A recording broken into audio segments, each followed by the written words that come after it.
Welcome back to the podcast. This is Mel. We are thrilled to announce that the Mosiblings podcast, your very own podcast, has been awarded the Diasporan Podcast of the Year by the Association of African Podcasters and Voice Artists. We truly extend our heartfelt thanks to our incredible listeners and the amazing guests and everyone who voted, because you've contributed to this success that we're celebrating today. So join us as we celebrate this remarkable achievement and reflect on our journey together. Additionally, for this episode, I'm super honored to feature a Pan-African conversation with two amazing podcasters from Zambia. They are in different parts of the world, one living in Denmark, the other one living in Canada. And in this episode, we explore their stories, their achievements, and perspectives that unite the African diaspora. This episode is a celebration of African excellence and the power of storytelling, highlighting the vibrant and diverse communities across the world. Thank you for being a part of this incredible journey, and here's to many more inspiring episodes to come. Yoromoro Kamsahamnida. In many ways, we thank you all. Now enjoy the show. All right. Today I have two gentlemen whose story I cannot wait to explore, and it's almost like their story as much as our story. You know, the one commonality which you come to find out soon is we're all Africans and we grew up in different parts of Africa, right? And so today on the podcast, I have Süwi and I have Malimba, and I'm going to have them introduce themselves, starting with Süwi. Hi, everyone. My name is Süwi. I describe myself as a literary artist and a musical poet based in Lusaka, Zambia right now. And I'm happy to be here, excited. I was born and raised in Lusaka. Went to school overseas, and now I'm back now adjusting to this life. So it's going to be interesting to kind of reflect on some of my experiences. Okay, I guess I can go next. Yes, please, Malimba. Yes. Yeah. Hey, everyone. First of all, I'm so excited to be here. Thank you so much, Mo, for inviting us to be on your platform. So yes, my name is Malimba. I am 24 years old with no kids.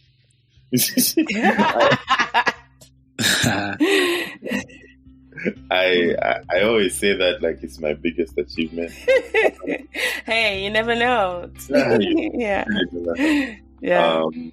Yeah. So I wasn't born in Lusaka, Zambia. I was born in Solwezi, Zambia, but I moved to Lusaka quite young. So I've grown up in Lusaka my whole life. I could say I'm from Lusaka. But when I was 20 years old, when I was 19, I moved to Denmark to pursue my bachelor's degree education, which I graduated from 5 months ago. Congrats. Yeah, thanks. And now, I'm just focusing on the Village ZM podcast, which I run with Süwi and a few other amazing people. And also, I'm running another business with my very good friend who lives here. We run a business back home in Zambia where we distribute alcohol. I don't know if that's allowed to say on the podcast. It's okay. Is it the Afro Premium distributors? Yes. Oh yeah. Yes. So that's pretty much what I've been doing, and also just trying to see what other dream I'll have that I want to pursue, and just I feel like I'm in a good position to just think of something and just try and run after it. That's a bit of being young, but yeah, that's pretty much me. Look at all this privilege and not even having kids. Look at you. I'm so jealous already. And let's just give a shout out to Paul Break Peeps, Nosa, and then definitely to Walosungu for making this collaboration happen. I cannot thank them enough for this opportunity to explore our stories together. Yeah. I'm very grateful that Lusungu put us in touch with you and everything, so yeah. I've known him for many years, almost 20 years. We were classmates in first grade, and we were also classmates in 12th grade. So I've known him since we were kids. Wow, that's that's good. And I find that quite good to hear, because one thing that we begin to see that as men tend to grow older, they have fewer friendships. And there's this epidemic of lonely men in their 40s. I don't know if you saw that New York Times article that came out, I think, about 2 years ago. No, I haven't seen that, and that's a very interesting point. And that's actually very true in comparison to women, because interestingly enough, my mom and Sui's mom went to high school together. Oh, and they're still good friends, right? Yeah, they're still very good friends. Exactly. Yeah. So, yeah. So yeah, that just shows you. Yeah.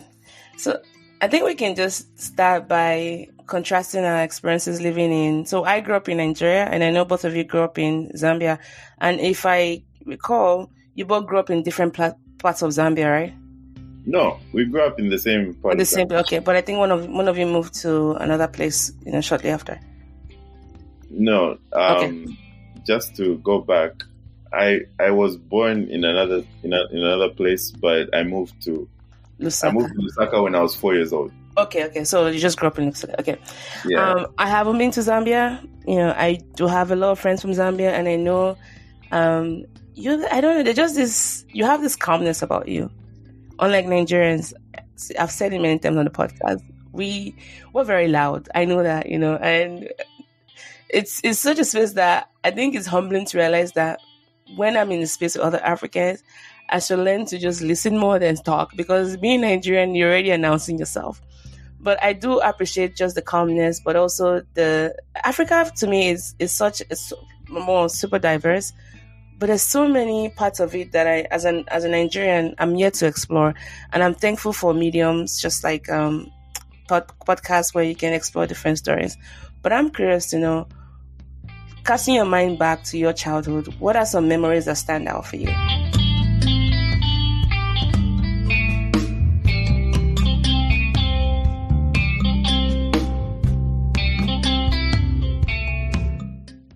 Yeah. So I think for me the most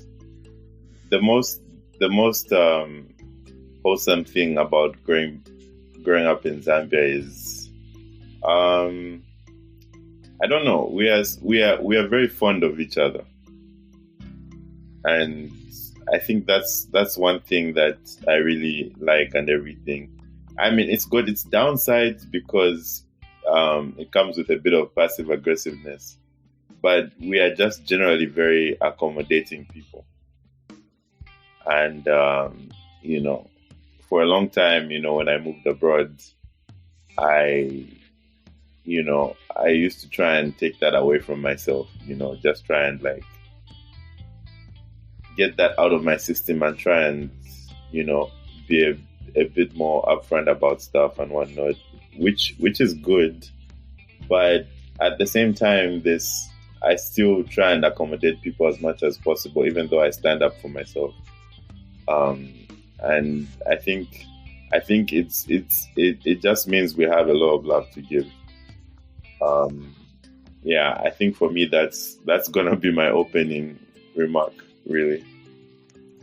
And that's interesting to know, because I feel like Nigerians are similar in that regard as well. How very accommodating, and maybe not as into ourselves. We're kind of into ourselves when we're with other people. You know what I mean? Because we just like to dominate and be out there.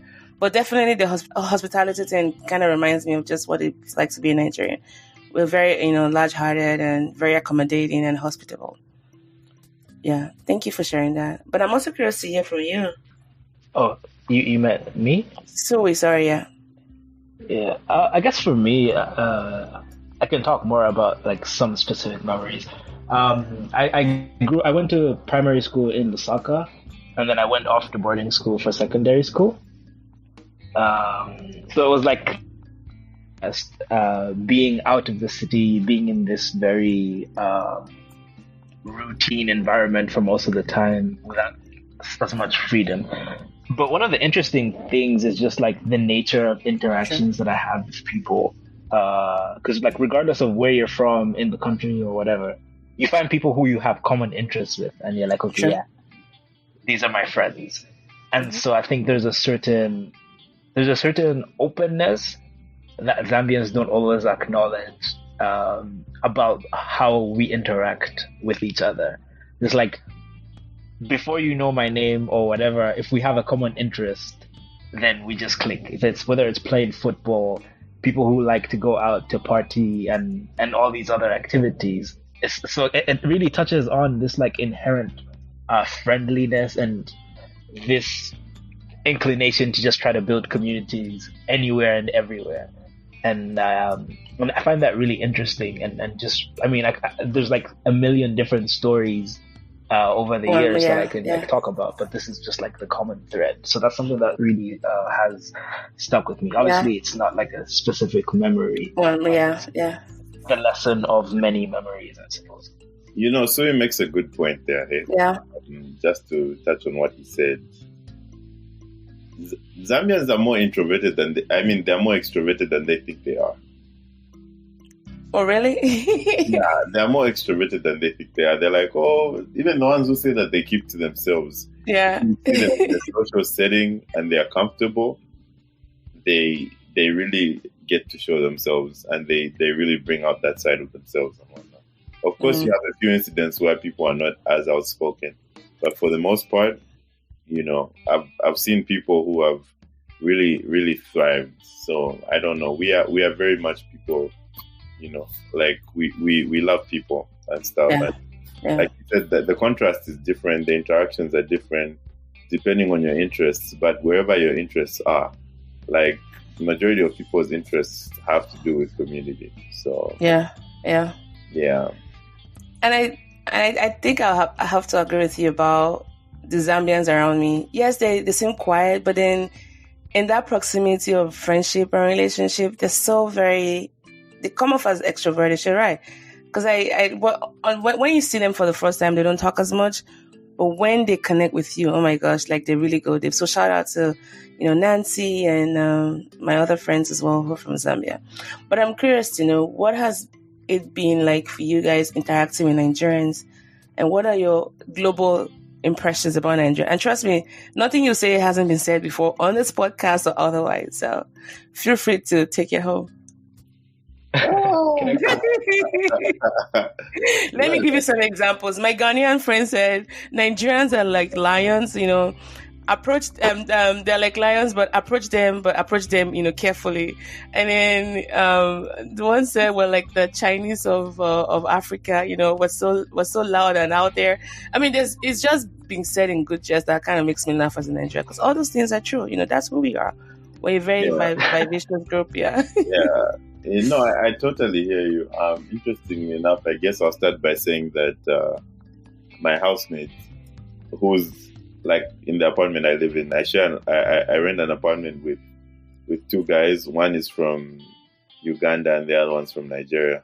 Nice. So I do live with a Nigerian, and I don't know. In Denmark, it's a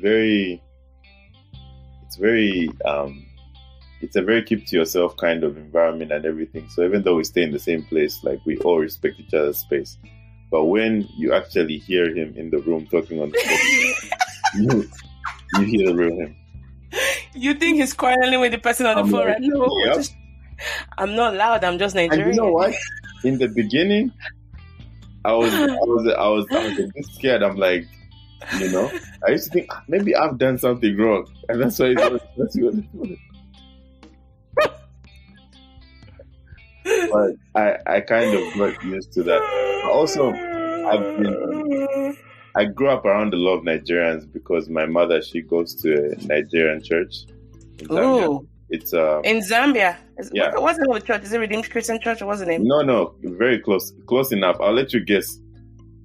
MFM? No. Reminisce Chapel? Yes. Oh yeah. Yes. Oh, yes. Yeah. Oh. Nice. So we grew up around a lot of Nigerians. It's reduced a bit these days, but it's the number of Nigerians that the church has significantly reduced. But I'm very in touch with a lot of them. I was actually talking to one of them a few days ago. Her name is Cherished. She's a very good childhood friend of mine. Nice. Very, very amazing people and everything. So, and I think what's very interesting is because, my mom, even when my dad, he passed away some years ago. I'm so sorry to hear. Yeah, many years ago. But even when he was alive, both of my parents they were always in church leadership. So we always found ourselves very close to whichever pastor would come from Nigeria to be the lead pastor. So we'd come home to their place, and one thing for sure is that they would always offer food. They won't offer you snacks. They'll offer you like a full meal. Full meal, yes. With the obono soup and the jollof rice. Yeah. So I'm more of a fan of like eba and gari than. Wow. Okay. Yeah. Those are the good stuff there too. Yeah. Zambia, we eat a lot of stuff with our hands and everything. So yeah. So I don't know. Like from that experience, I did learn a lot and everything. But also one person who that was just a small part of the experience, because obviously when they're in Zambia, they kind of assimilate a bit. Yeah, start eating different foods and all that. Yeah. Also, the thing is, when my mom would actually go to Nigeria, because every year, Winners Chapel, they have a conference in December. Yeah. And she would go to Nigeria for that. That's when she will like have the full experience, because you are around so many Nigerians who are very different from each other, have very different backgrounds, and she would meet all kinds of people. And she would tell me all kinds of stories, about some people who, if you bump into them, it would be very calm, like, oh, sorry, and move on. And others, oh my God, so it's people are different at the end of the day. I don't think I can put Nigerians in a box, really. In a box. That's it. There's no box. We don't exist in a box. Yeah. It's like Schrödinger's cat, Yeah. But I think my last point on this part is just the fact that just like all other West Africans, I think you're very honest people and very direct and straight up, and I very much respect that about you guys. Thank you for saying that. I probably learned that from West Africans. Yes. So.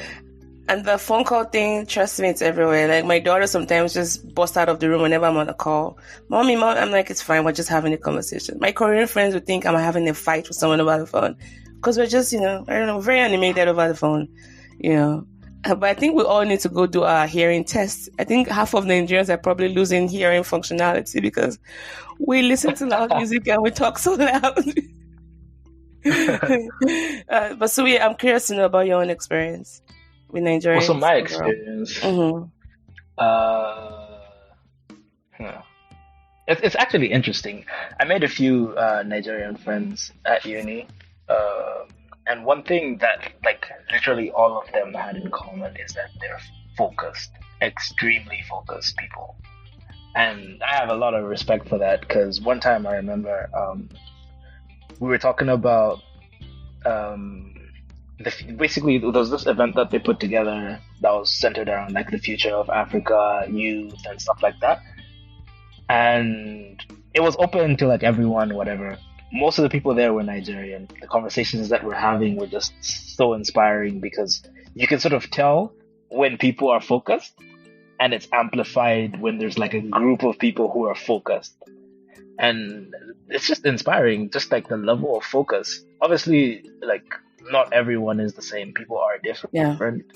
But I can't say that I've had like a negative experience with someone from Nigeria. I mean, people talk about all these experiences that they've had, but personally for me, it's just been inspiring stories of people doing like such great things, whether it's back at home for them, like in Nigeria itself, or overseas.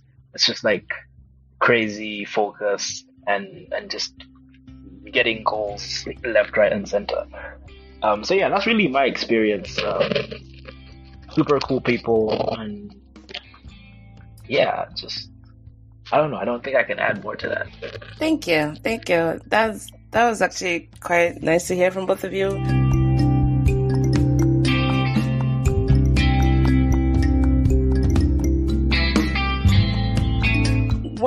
moved to the US, one of the things I quickly learned was the history of my country, especially how it was being told by other people.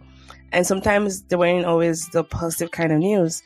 And so I grew up very curious. I was that child who loved reading encyclopedias and reading about different cultures of the world. So coming to the US was almost like a dream come true. Now I get to put into practice things I had read in books about cultures, about different people. But that enthusiasm was also dampened by just what some, I would say, people who had limited scope of knowledge would say about my country. And I almost became like an unpaid ambassador overnight.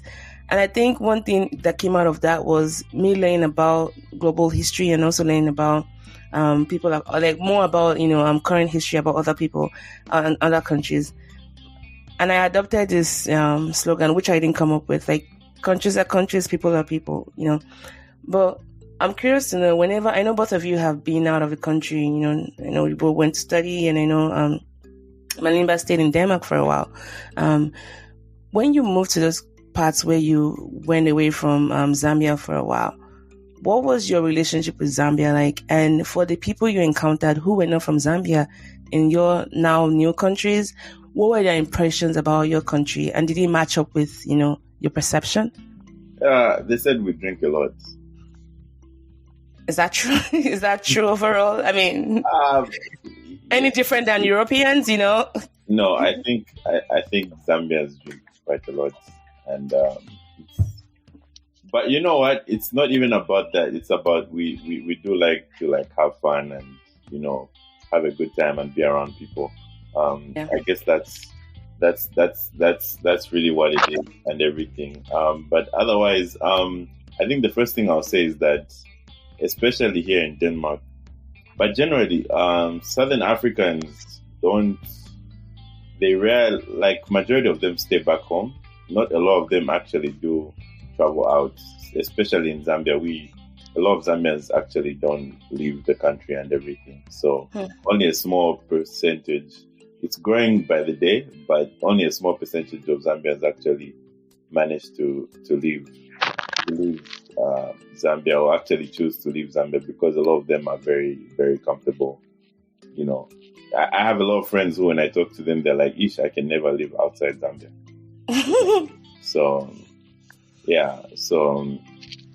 But because of that, it's like a lot of people learned about Zambia from me, and were introduced to them. I'm the first Zambian they knew, and all of that. So it's been a whole different experience for them and everything. And I think the only other example that they may have of a Zambian is, there's this lady. They don't even know she's Zambian, most people, because she's the president of Black Lives Matter in Denmark. Oh yeah. So she represents a lot of people. So it's only when people hear from me, they're like, "Oh, I didn't even know she was Zambian," kind of thing. But otherwise, a lot of people don't really know much about that and everything. So we are not really known that much out there. It's increasing by the day, because a lot of people are doing great things outside the country, within the country, and I think because of that, it's improving. But generally, I don't think we have enough Zambians to actually that. Oh, yeah. Okay. Yeah. That makes sense, because Nigerians are the most populous Black nation, and we travel in droves, outside of Nigeria. But I'm curious to know, Süwi, what about you? What country were you at, if you had liberty to say, and was it similar to what Malimba just said? Yeah, of course. I was in Canada, and it was interesting because for me, most of the people, probably 99% of the people I interacted with, didn't know where Zambia was. So I was like, "Oh, okay, cool." I remember Africa is a continent. You probably have to begin with that. Yeah, exactly. Good. The number of times I've had to open my map to show people where Zambia is. I'm sorry. Yeah, that's really funny. But yeah, the few people that I did interact with talked about it's such a wide range of perceptions. I had this one classmate of mine saying, "Oh, you guys grow coffee," and I was like, "Yeah, we do." Because there's apparently there's Zambian coffee in Starbucks. which is kind of cool. A few other people will talk about the success of our football team in 2012. In some of the more recent years, they've talked about, popular musicians that are born in Zambia, like Sampa the Great, and a band from the 70s called Witch, and things like that. So it's kind of just like positive, it's positive vibes usually, but most of it is just, okay, a certain like curiosity, like, okay, where is that? What foods do y'all like to eat? What languages do you speak? And things like that. Okay, so it's just a curiosity, almost like from the foundational knowledge of even knowing where Zambia was. So you still have many, many years and you need the sample size to kind of like expand on that conversation. Probably that was Nigeria maybe like 80 years ago. Oh my goodness, I'm a bit jealous. So there was something Malimba said earlier on that I want to tag on. Nigeria is such a unique place in the sense that we have the numbers, right? And one of the things we're seeing now is the big brain drain, where due to some push and pull factors, highly skilled workers, healthcare workers, engineering, IT, leaving the country in droves and seeking greener pastures in more comfortable places like, in Europe, in the US, and in Canada, Australia, just to name a few. But when you talked about how Zambians tend to stay at home more, in looking at your economy, you're definitely, it's one of the fastest growing economies in Africa. But I imagine that it wasn't always that way. Is it that most Zambians just are very comfortable, or is it that it's quite hard to leave the country?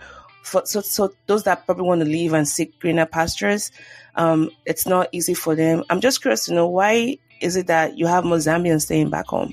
Is it that conducive to stay back home? Sorry, let me just step in here. Okay. I kind of disagree with him in saying that everyone is comfortable. I think it just happens in waves. Generally, we've had like a stable, situation for the most part. We haven't had any threat of war or anything like that. Yeah. Economy, the economy is going. It tanked sometime in 2021. I mean, COVID really did that to many countries. Yeah. But I think part of it also is just the historical context has a huge bearing, because a lot of people that finished school in the 90s ended up going overseas for education. And a few of them came back, others didn't. They were on government scholarships. And then we had this period where our economy was kind of recovering. And so you have intermittently people going out and stuff like that, the usual brain drain. And then maybe the last 10, 15 years, we've had people primarily going for education in the East. So they'll go to like Europe, Russia, Ukraine. We know what's happening over there, so people naturally come back. A lot of people in Zambia today are educated in China. Yes. And so, they go over to China and then they're like, okay, what are the opportunities for me to stay here? Not many. I'm just going to go back home. So, I feel like it happens in waves, and it's very difficult to know for sure. We also do have like a brain drain problem, certainly, because we have like a lot of, super smart people who are just looking for better opportunities for themselves and stuff like that. So it's kind of hard to like say for sure. But I'll let Malam add on.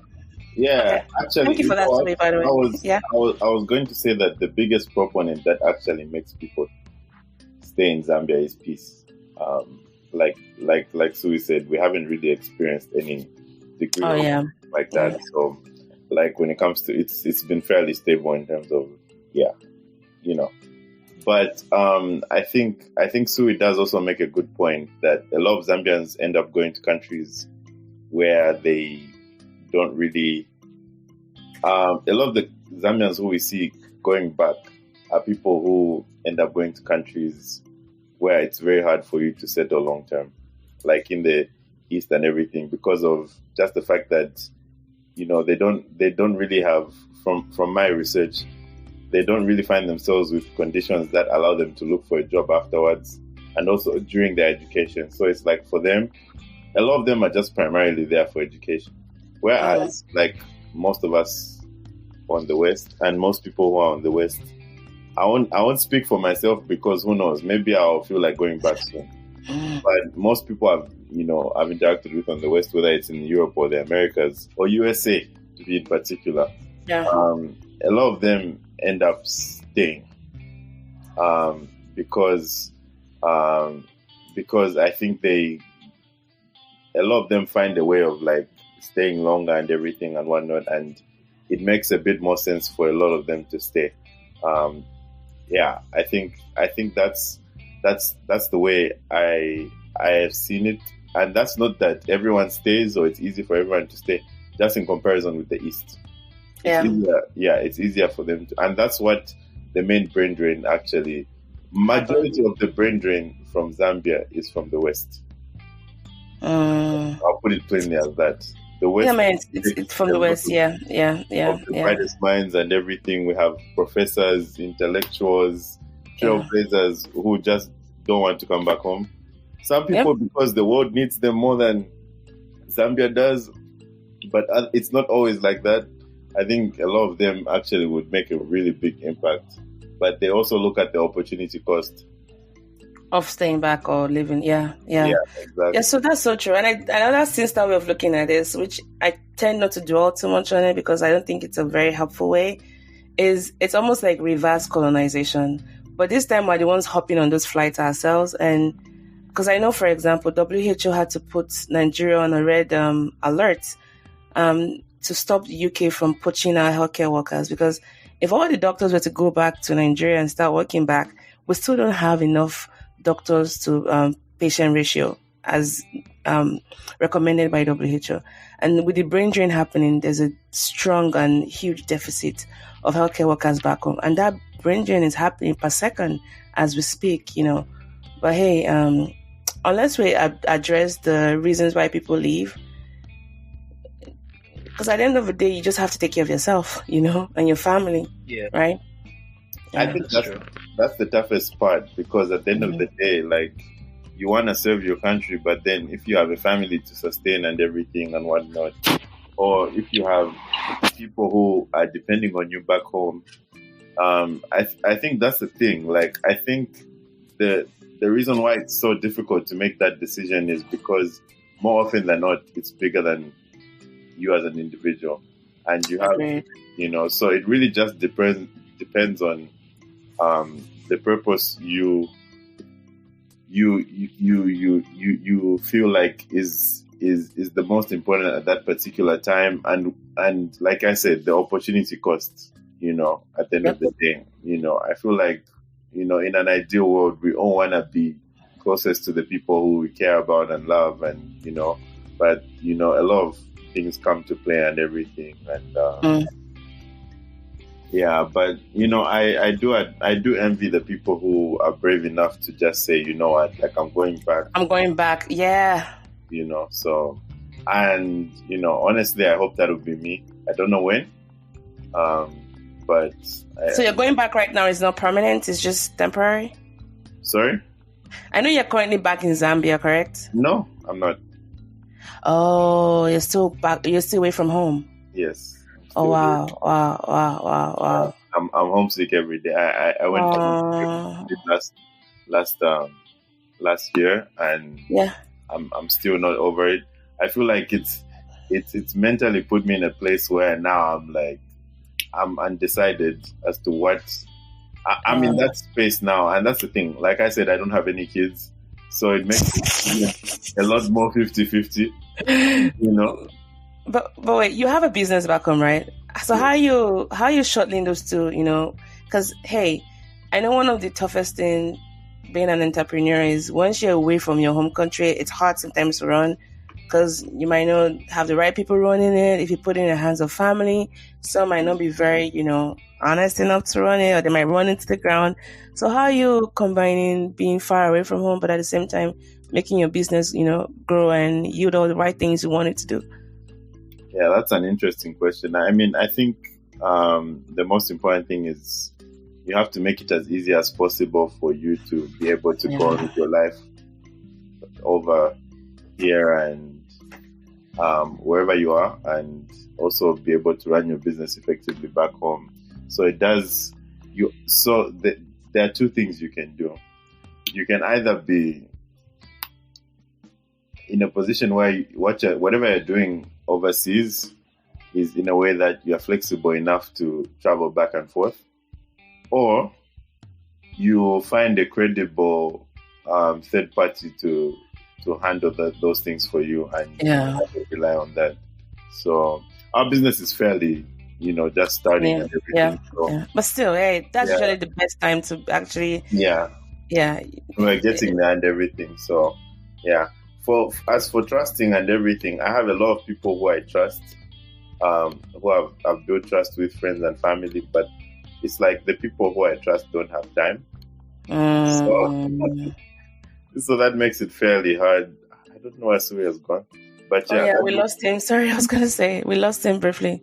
Yeah. So yeah. But honestly, I feel like business is something that I never really had an interest in until towards the end of my bachelor's degree education, when I realized that I don't really have interest in buying land like everyone else. For me, like, I need to find a way of finding something I'm actually interested in, because the land thing, I'm not the type of person who's gonna do something just because everyone's doing it. Everyone is doing it, yeah. And that's the thing. We have something called the Zambian dream. What is the Zambian dream? Tell me. Tell. So the Zambian dream is get an education, get married, have kids, have 3 or 4 kids. 3 or 4 in this economy? Yeah. Have 3 or 4 kids, buy a plot, and have a Hilux. A what? A Toyota Hilux. Hilux, is that a dream for you guys? Yeah. I know the brand. Oh, wow. Yeah, you have to have a pickup. What color? Is it white? No. And when you go to school, you either have to be a doctor, an engineer, a lawyer, an accountant. Oh, my goodness. Economist. Those are the top 5. It's similar to being in Nigeria, except our young people now, they want a white Mercedes-Benz S-Class, I think. That's what's, topping the chart these days, but who knows, it might change tomorrow. But those dreams are similar. Every parent wants their child to go study high-paying job degree in the university, because most times the children are like their retirement package. And then, get married, have as many kids, and then have a house, and then have a car, and then, keep the dream going. Oh, Süwi, I was just welcome back, Süwi. Yeah. I was just telling more about the Zambian dream. The Zambian dream, yeah. What is the Zambian dream even? I was saying that the Zambian dream is you go to school, you get a good job, you buy a plot, you build flats, you have a pickup. You have to have a pickup truck. You have to have either a Hilux or a Ford or something. Yeah, that's the Zambian dream. That's right. I feel like that's our parents' generation's Zambian dream. It should be called the African dream, because it's similar to a Nigerian parents' dreams of their kids for their kids. I promise it's similar, except with the car. The car can be, negligible. We have different. Right now, it's the Mercedes-Benz S-Class white. Oh, that's what That's us Nigerians. You don't do things in half measures, right? Yeah, you gotta go all the way. That's one stereotype that's true. You guys go big. But to what end, though? I think sometimes it's down to the point of that's just ridiculous, But I get it. We don't settle for guys, this. Go big or go home, or go home. And it has its merits and its demerits. The merit is, we occupy spaces. The demerit is when we occupy negative spaces and then we're making news in a bad way, and it's like, oh my goodness, because it's the same principle, just different side of the sword.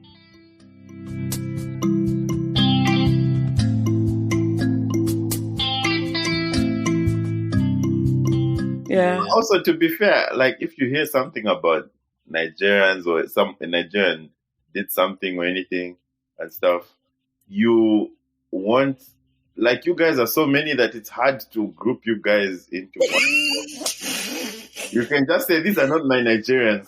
But hold on, you guys have like 73 tribes as well. So you're not like, little in any ways. You have your numbers still. I mean, admittedly, you're like 20-something million. You can almost fit Lagos, which is like one of our populous cities. It's small population, but you have many tribes. Yeah, I guess we're a smaller population, many tribes. I think I think the history of Zambia does play a part in that, because the reason why we have so many ethnicities is because people came from different parts of Africa.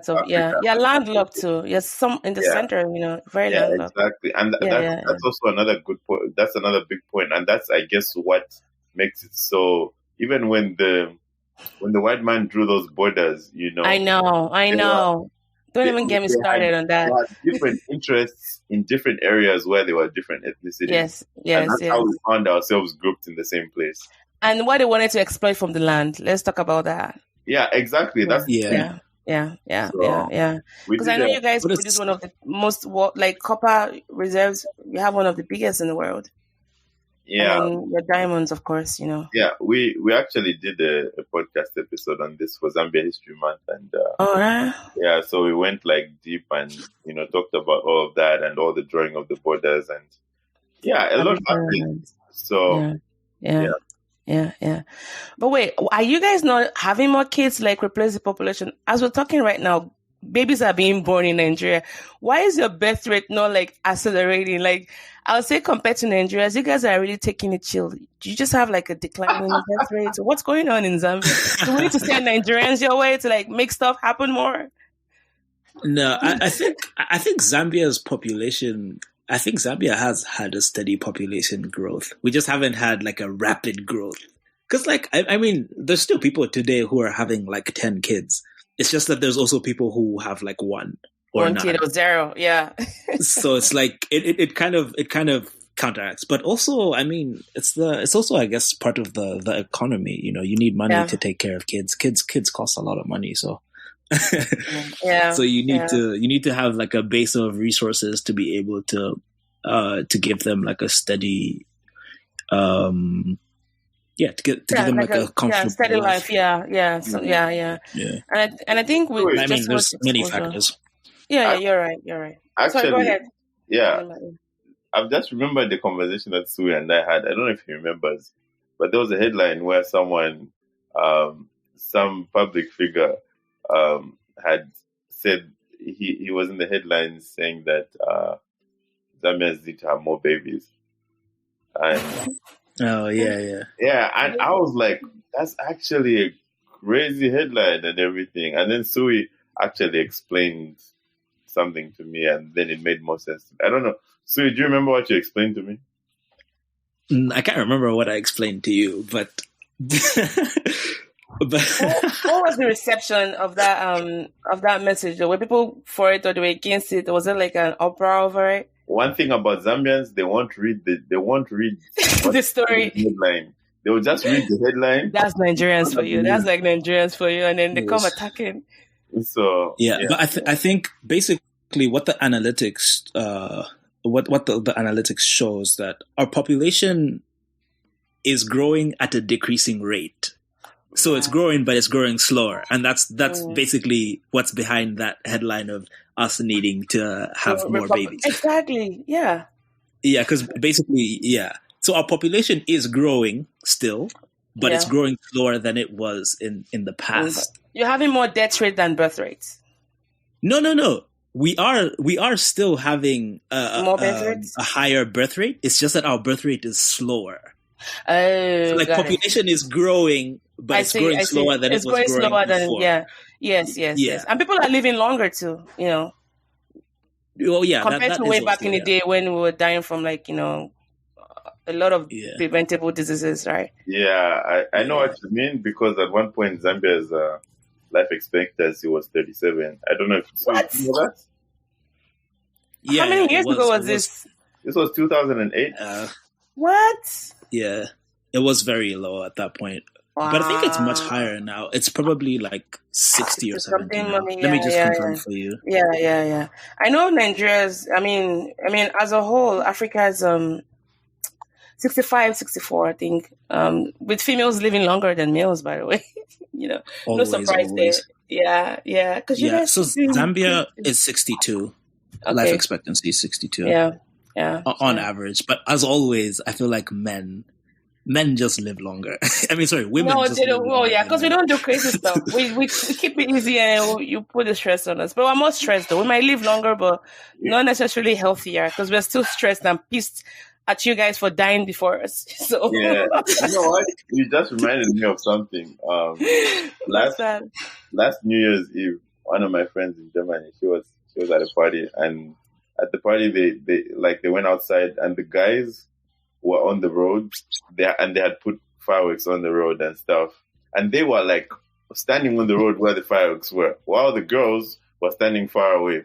And she took a video of that, and she was like, "This is why men die faster."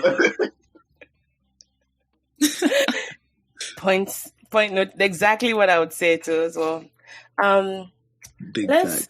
Let's switch the conversation just a little bit. So for simplification, even though it might be like an oversimplification, is it safe to call you guys Gen Zs? Being born between 1995 and 2012?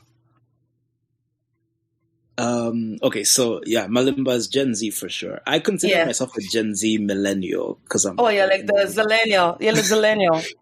Yeah. They call them Zillennial. Okay.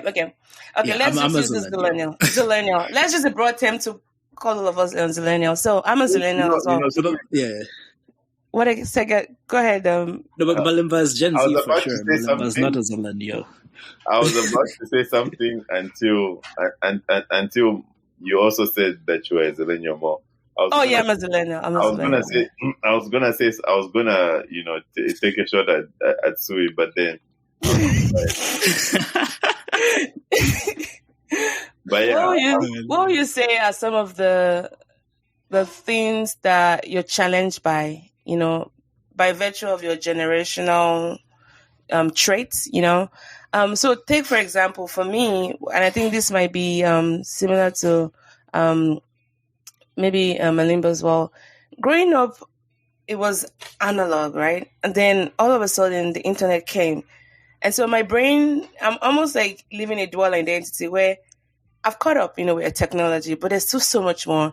But the proliferation of it is just sometimes at the speed of light. And now we're going towards Internet 5.0, where, hyper intelligence and chat GPT and all that. And it's like, just hold on. I was that child that took pen and paper to school. We had no laptops. We had nothing digital. I grew up a little bit with, Pac-Man and Nintendo, but then that was just it. But sometimes I find that the speed of the world is just so fast for me. And don't get me wrong, I love technology. I embrace it and I'm challenged by it. But I'm curious, for you guys, especially considering how you grew up and then the spaces you've occupied in different parts of the world, what are some of the challenges you're experiencing just by being born in your generation? Like Süwi said, for me, I was born in the year 99. So I'm very much, just before the huge boom happened. Yes. Yeah. So it's like I just blinked and everything changed. I had a little glimpse of, the analog stuff and, and also, and it's not just in terms of technology, even just with music, I know. 2000s R&B, which kind of sounds cool and everything. But then you have all this other stuff that's happening now, which is pretty interesting. And it's like, so for me, it's like, I find myself trying to get captured in the moments of how things were back then. Oh, yeah. So I watch a lot of old stuff, yeah. Like just before this podcast episode started, I was watching this movie. I think it's called Brown Sugar. 2002. The old one? Tay Diggs? Yes, Tay Diggs. Oh, I love it. With Sam Latham, I think. And you can imagine, that was my first time watching it. Really? Yeah. Oh. So now I have to watch Baby Boy. I think that's my next one on my list. So I've got a few movies that I want to watch that are like a bit older. I think I'm tired of watching a lot of the new stuff these days. So sometimes they have no substance. Yeah, it's just like sex, gore, and exactly. What's the story again? Yeah. Exactly. So I mean the non-fiction the fiction stuff is really nice. Mm-hmm. And I love the non-fiction to some extent. But I don't know. A part of me also likes a few of the new things. Like I watch a lot of reality shows. So Like which one? Right now my biggest the one I watch on a regular basis, on a daily basis, is Love Island. So I watch. Okay. I've caught glimpses of that on Netflix, but I have not, sat down to watch it. Love Island. It's not on Netflix. Love Island. Is it Netflix? Or maybe I'm mixing it up. Oh no, I think Love Island USA is on Netflix. Yeah. But the UK Love Island, I don't think. Oh, the UK one. See, I'm so far behind. Yeah. Yeah. So there's that one, and there's a few others. There's this one I watch about selling houses. Oh, Selling Sunsets, maybe? Yes. Like, yeah. Like the realtors and all that. Yeah. Okay. So, I do watch a lot of that, but I also watch a lot of I watch a lot of anime. I watch a lot of, but I also like to watch a lot of old stuff, a lot of old action stuff as well. I watch a lot of superhero stuff. So it's like, I take everything in. Like, I have a lot of me that's an old soul and a lot of me that's a youngster. So. And I think it's that part of just trying to connect to simpler times, right? But when you were in those times, it didn't seem quite simple. This is why we need to be very careful how we romanticize the past. Because way back then, it was just like, this is just meh stuff. So I imagine what we'll be saying 10, 20 years from now. Like, all these, reality TV shows, are they going to be the good old days? You know what I mean? Yeah. Oh, well, yeah. How about you? It's interesting. Yeah. Yeah, it's interesting to think about because it does feel like it was simpler times in some ways, but also like in other ways, like that was tough. Like writing notes with the pen and the paper. I know. Like filling up all these books and all that. Like now you just create a document or whatever. That's it. And it's just, I don't know. I feel like part of me has consciously tried to embrace how the tools that make our livelihoods easier. Uh-huh. And it's kind of just adapt to survive. You either adapt or you stay in the past and get left behind. Like at one point, people were like, email, no, we should never do this. It's a devil's handiwork. Blockbuster. Yeah, like Blockbuster thought that Netflix were crazy. Yes, when they even offered to buy them, they were laughing at them. Who's laughing now, right? Yeah. So I kind of always try to embrace, the future, even with like AI and stuff like that. It's like, okay, this is a tool to make our lives easier. I remember recently I had to write. I was doing an arts residency for music management, and we had to write like our bios and stuff. And I was like, bro, you can literally use ChatGPT or whatever other AI tool to help you write this. Just give it prompts. And it's like, I was done mine in 5 minutes and everyone was like taking longer. And I'm like, guys, these are tools at our disposal. It's the same way that like, it's like calculators. Connect your, it's like a calculator basically.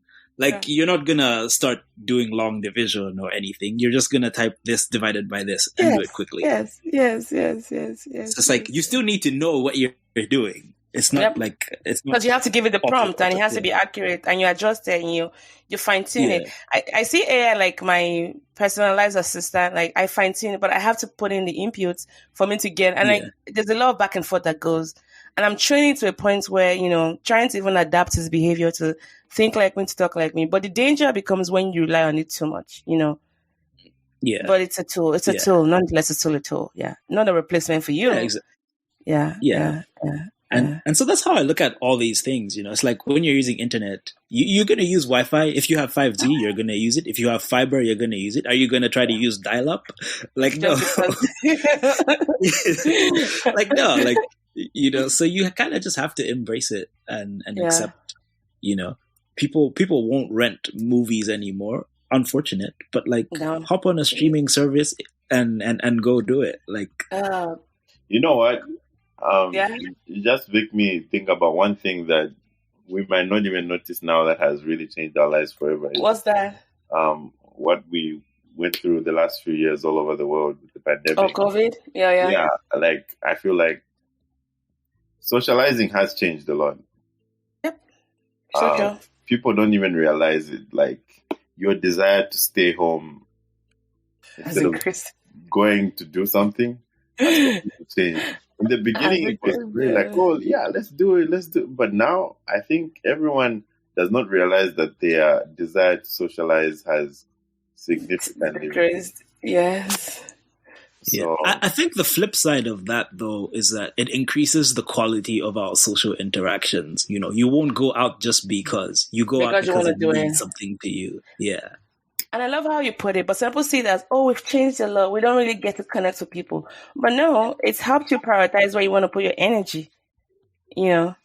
Yeah. Yeah. And you know what? That's a very good point, because then you see that a lot of your friendships are changing, and I think that's one of the things I had to like get over very recently. Like, just the fact that like I was holding on to a lot of friendships with people that I thought were deeper than they actually are. But then it wasn't that deep. Yeah, it wasn't that deep. Like, you even start to think, like, did I really know anything about this person? But it hurts. There's a part of it that you have to mourn, because that was exactly. Held on to. Yeah. And wow, like just even thinking about it after Süwi said it just makes a lot of sense. Yeah. Well, thank you both for answering that. We're kind of winding off now, but I wanted to ask you guys this question. Now, I love being African. I mean, it's helped me to see the world in different ways, and I think being Nigerian and living in the US, I'm grateful for that duality, because there's some things I don't readily buy into, right? And because I'm also still as connected as I can be back home, some problems don't faze me as much, you know, because I know there are real problems we go through back home. Don't get me wrong, there are problems here in the US, but I learned to prioritize what am I going to focus on. But I'm curious to know for you, by virtue of being Africans, how do you think that has shaped your worldview and perspective on various social and cultural issues around you? I'm gonna go first. Okay, go for it. First of all, like, apart from my friends and people who are close to me, I try not to brand myself as a Zambian abroad. Because I feel like, especially like with the nature of the podcast we have, because the podcast we have is just aimed on informing people back home about what's going on back home. Yeah. But if they feel like we don't care, then there's a problem. So we kind of try and like dump that down and everything. I mean, for a podcast like this, we don't mind, because like we're just... Yes, it's a different... It's a different situation. Yeah. But like on our own podcast and everything and stuff, we very much try to like make it feel very, very, very homey and stuff. Also because of, I think having the podcast gives me this greater sense of responsibility to just keep in touch with what's going on back home and stuff. So, so for me, like, that also helps me a lot. But also having my mom in Zambia and having a lot of family and friends in Zambia and people close to me in Zambia, my heart kind of bleeds for them and everything. It's very different if I had kids here or a family here. It would have been a very different thing, because then a lot of my focus would be on making sure that they are in the right environment, and that kind of would have taken my attention away from back home. But right now, my heart is definitely more back home than here. Sometimes I actually forget that I'm in Denmark, because I'm always watching the news or looking at stuff going on in Zambia and stuff. I totally forget that I'm here, because I feel like when I see this place as a place where I have a mission, I have career goals, ambitions, dreams. I focus on that, get things done, and then move on from there. I'm interested in and just back home. So my mind, in my free time, my mind is back home. Okay.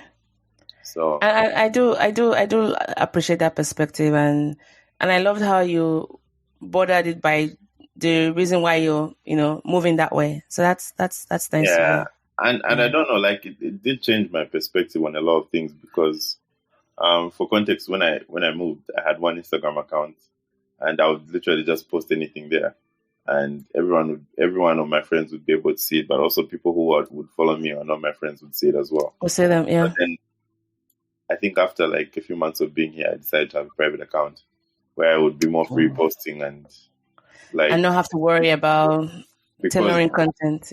Yeah, but also I just didn't want to give off the wrong impression, because for some reason I always knew that a lot of my purpose was to help people back home, one way or the other. So I just wanted them to know that I'm just like them, and I'm grateful that, to some extent I've ended up doing that.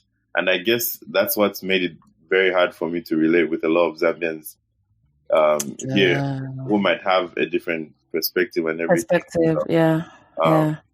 But so I didn't. Most of the Zambian friends I have are actually back home. A lot of my friends here are not actually Zambian. A lot of the Zambian friends I have are back home and in other countries.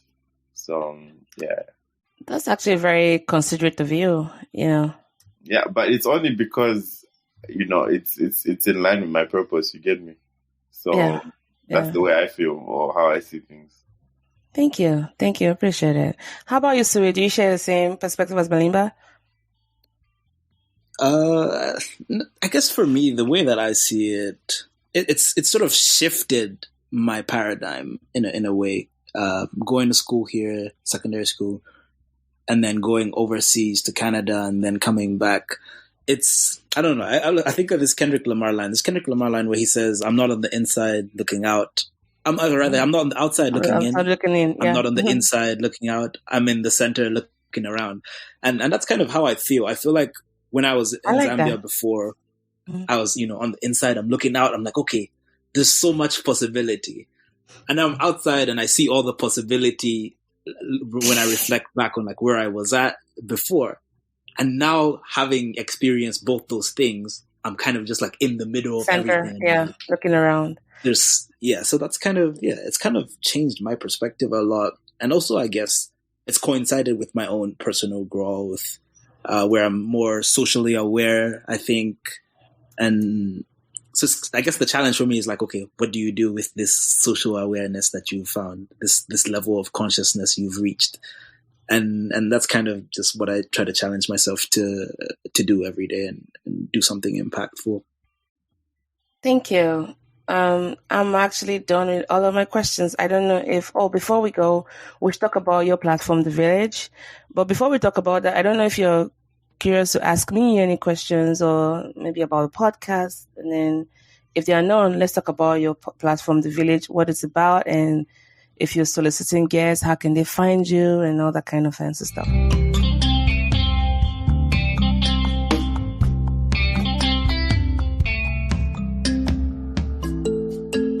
All right, so we are at The Village on every social media platform on Earth. Okay, most, not all. Just the main ones, And if you just like message us or something, or even like tweet and at us, we'll definitely see it. What's your podcast about? Maybe start with that. Maybe describing what it's about. So our podcast is centered on conversations with people. We started out heavy on the political space, and now we're kind of expanding into different avenues related to contemporary culture. So we talk to different people in the arts space, just everyday people doing their thing in Zambia, or who are linked to Zambia in one way or another. That's kind of just our vibe, where we usually try to be open-minded and just informative. We rarely try to take sides, although sometimes you have to. It's the cost of doing business. But I think in general, we're just a place of community, and we're trying to build networks through an exchange of knowledge, whether it's our own knowledge production or just facilitating for the production of other people's knowledge. So that's basically it. We've literally talked about almost every topic on the podcast really at this point. Oh, really? I feel like we've reached a point where, like there's some certain people ask me questions and I'm like, we have a podcast episode about it. Like, I think we are getting to that point. I don't know if Süwi agrees with me, but that's rich though. That's my goal for my podcast to have every index covered. We've been doing this for about 2 years now, and I feel like we've Oh, just in 2 years, you've covered that much base? Yeah, I think so. Wow, that's impressive. It's not even like we've had periods where we even take breaks, but when we actually start producing, we are very effective. On top of things, yeah. On top of things. Oh, nice. Yeah, but yeah, like Süwi said, we are very focused on people and everything and stuff. And I wanted to ask you. Oh. I wanted to ask you 3 questions. 3 questions? Sure, yes. Go for it. 1, what would you tell your younger self that you know now? That's the first one. 2,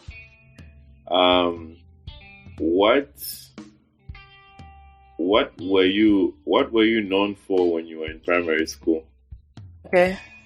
And I think lastly, what is your favorite thing about podcasting? Okay, the first one, what would I tell myself, my younger self, right, that I know now that I didn't know before? I think it's just living in the moment. So that thing that Süwi talked about, the Kendrick Lamar quote about being outside looking in the inside and all that, I feel like that's really been and then now you're in the center looking around. Every phase in my life where I achieved something, I never really sat down to like not like in a way of, I've arrived and let me just rest on my laurels, but really being in the moment. That's one of the things I struggle with. And so I'll tell myself to, enjoy those little victories, because the build towards a habit of just gratitude, not just always scheming for what's the next thing we're going to go accomplish or go conquer. And then that no matter what worries I have at the moment, it pales in comparison to the skills and the efficiency I have. And even, especially when things don't work out the way I want them to work out, that I shouldn't let that hold me back. I think that's what I would tell myself. And to just, not be too hard on myself, and just enjoy the moment. That's what I would say. As far as primary school, when I was in primary school, there was this movie I watched. I don't know if it ever made its way to Zambia. It was Sarafina. Did you know about that movie? Yes, we did. Oh my goodness. Oh, yeah. I was Sarafina. I think that was when the fall of justice, I kind of had a bit of a rebel part of me, like growing up. But Sarafina, when it came out in 1992, I was Sarafina. It became so bad. My teacher started calling me Sarafina. I can't remember what we're fighting for, but I took the course of my head to corral the whole school to fight for a change. I think it was something about our lockers or the way they were supposed to be positioned. But I led a rebellious group in school in a kind of cute way. I wasn't turning the establishment inside out, but I was very popular in school, and I was vocal, and I was also smart. And I think I could get away with so many things because the teachers knew that, okay, she's smart, she's wise. But I think sometimes I did some not so smart things, not so nice things, but I just let my intelligence carry it away. But yeah, that was how I was in primary school. Plus, I went to a very posh primary school. My parents were first generation college degree holders, and we also didn't have a lot of intergenerational wealth to fall back on. So everything they had, they put into my schooling. So that meant, that was it. I had friends who traveled to the US for vacations. I couldn't even leave the country. But guess what? Because I was an avid reader, they would come back from their vacations and I would help them with their assignments and they'll give me their books. So that was a trade that I did. Looking at it, I was very, very legal because, I was using my brains, for books. But I read a lot, I was a voracious reader. And I got to, travel the world, even though I was still back in Nigeria, then I couldn't leave the country because my parents couldn't afford it. But through books, I could, travel the world. So that was one thing I was. And then the last one, what I love about podcasting, what we're doing right now. I mean, before podcasting became a thing, who could have thought that a Nigerian and 2 Zambians could be here just talking about our shared experiences? And I think just the evergreen medium, unlike TV shows where if you don't catch them, you might have to maybe go find them on YouTube later or try and Google where they are. Podcast episodes are evergreen. You can always go back and catch up on them. Heck, you can listen to them as many times as possible. And I think the ability to share our own stories I talked about moving to the US and learning a lot about the history of my country and how sometimes they weren't always accurate. This was my opportunity to kind of tell my own story. Like, yeah, I was born in Nigeria, but if I had a different diet, thrown, I could have been born like 3,000 miles away from Nigeria. My country doesn't define me. It's helped me a lot. There's some things about my country that I'm proud of, but I'm still a person. I have different values. I have different beliefs. Sometimes I have similar values. I have similar beliefs, but look at me first as a person before you look at me as someone that is from Nigeria. Judge me by my behavior, but don't judge me by, this is how Nigerians are or how Africans are. So I love podcasts for that opportunity to tell your own stories and bring people together and also hear from people and learn from people. So yeah, I hope that was satisfactory enough as far as answering your questions. These were very great questions, by the way. All three. Yeah, I'm glad you answered it. And that's the thing, right? If you're going to interview a podcaster, it's very different because we're always ready. Yeah, we're always ready, but also we kind of we get the host involved as well, So it's that. We're doing it together, which is awesome, So. I like that. Yeah. Let's do this again. And I would love to feature on your platform as well. Let me know and we can take this conversation because we have, so much potential things to explore. But I want to just say thank you to both of you. I know it's probably like 10 p.m. or maybe thereabouts, wherever you might be. But thank you for the time to be on the show today and talk more about your experiences. I've learned a lot about even your passion and just how you're conquering your individual spaces and just your calmness as Zambians as a whole. But definitely the joyful life and just your uniqueness as it were. So thank you both for coming on the podcast today. Yeah. Really, really appreciate it. No, thank you for having us. We have this saying in Zambia in conclusion. My last word. Okay. This saying in Zambia. It's Zambia Kuchalo, which means Zambia to the world. Oh, that's like Nigeria to the world. Are you sure it's not Nigerians that came up with that? No, but we say Zambia Kuchalo. Kuchalo, okay. I would say Nigeria to the world, but it's similar. See, we're so similar in so many ways. Yeah. Yeah. Thank you for that. Thank you. Yeah, Zambia Kuchalo. That's my last word. Zambia Kuchalo. Thank you for that.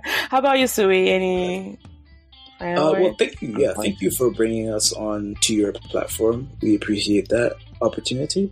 And yeah, we look forward to bringing you to our podcast where we can ask you more questions. I just want to say, I guess it's really cool that, the three of us can be in this space, sharing this space. And we're all in like 3 different continents, and that's right. Amazing thing. Right. Yeah. Thank you. So, I just wanted to acknowledge that. Thank you. Sorry for cutting you short. You can finish your thoughts. Sorry, I didn't know you were still talking. No, that's it. Okay. I was going to tease Süwi, Malimba, did you see how his voice kind of changed? He kind of adopted like the podcast voice whenever Süwi was talking about like his final thoughts. I saw that switch. I don't know if you noticed that as well too, Malimba. Yeah, he's like, I don't know. Wait, where was that baritone podcast tone in the beginning of the episode? You saved the best for last. I saw what you did there, Süwi. Yeah. No, because I'm setting up the intro for the episode on our podcast. We have the host. Okay. No, I didn't recognize that. I don't know. I also heard it a bit when he was talking about our podcast. Like, I saw it. We are Anyways, thank you both. And I know we're probably going to have more conversations in this, but I'm glad we started it here first and started it here as well. So thank you both and enjoy the rest of your week. Thank you so much. All right then. Bye-bye. All right.